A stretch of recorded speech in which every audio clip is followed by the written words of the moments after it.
शुक्रवारी 30 ऑगस्ट रोजी ठाणे कलेक्टर कचेरीसमोर सफाई कामगारांनी केली निदर्शने. ठाणे प्रादेशिक मनोरुग्णालयातील सफाई कामगारांच्या मागण्यांसाठी 13 ऑगस्टपासून मनोरुग्णालयासमोर सफाई कामगारांचे बेमुदत साखळी उपोषण सुरू आहे. 17 दिवस उलटून गेले तरी सरकार मूळ गिळून गप्प आहे. म्हणून शासनाचे निषेध करण्यासाठी शुक्रवारी 30 ऑगस्ट रोजी दुपारी 4 वाजता ठाणे जिल्हाधिकारी कचेरीसमोर निदर्शने करण्यात येणार आहेत. ठाणे औद्योगिक न्यायालयाने सफाई कामगारांना किमान वेतन अधिनियमानुसार वेतन अदा करण्याचे आदेश पारित केले आहे.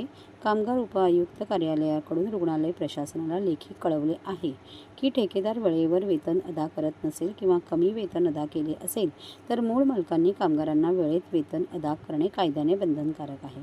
ठेकेदार गेली 5 वर्षे कामगारांना विशेष भत्त्याची रक्कम वेतनात अदा करत नाही. 1.5 कोटीपेक्षा अधिक रक्कम कामगारांची थकीत आहे. ताबडतोब फरकाची रक्कम अदा करा.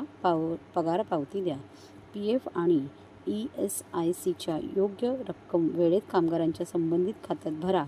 कामगारांना PF, पेन्शन आणि उपदानाची रक्कम मिळाली पाहिजे आदी मागण्या यावेळी करण्यात येणार आहेत.